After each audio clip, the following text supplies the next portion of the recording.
মিষ্টি কুমড়ের ডাঁটা মসুর ডাল দিয়ে ফাটা ফাটা করে সোমবারে দিয়ে দিলাম, শুকনো লঙ্কা 2টা আর 5 ফোড়ন। আর দেবো কোয়াশ আর আলু। কোয়াশ আর আলুটা ভেজে নিই।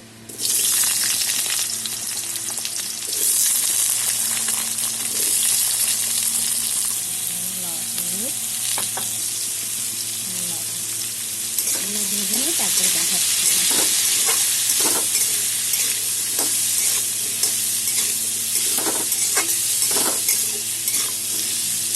আমার ভাজা হয়ে গেছে। এখন আমি সিদ্ধ করা রাখা ডালটা আর মিষ্টি কুমড়ো একসাথে ফুটিয়ে নিয়েছি, তো এখন দিয়ে দিলাম।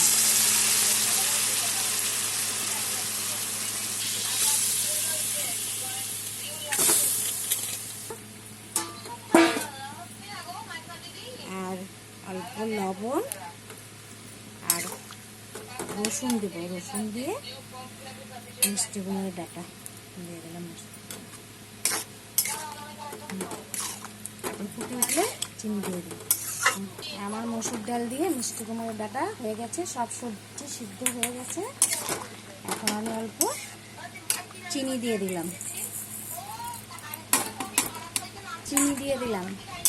আমার মিষ্টি কুমড়োর ডাঁটা সব রেডি হয়ে গেছে। মসুর ডাল দিয়ে ফাটা ফাটা করে রান্না করেছি, রসুন দিয়ে। তোমরা এরকম করে রান্না করে বানিয়ে খেয়ে বলবে কেমন হয়েছে। লাইক করবে, কমেন্ট করবে, শেয়ার করবে। Thank you.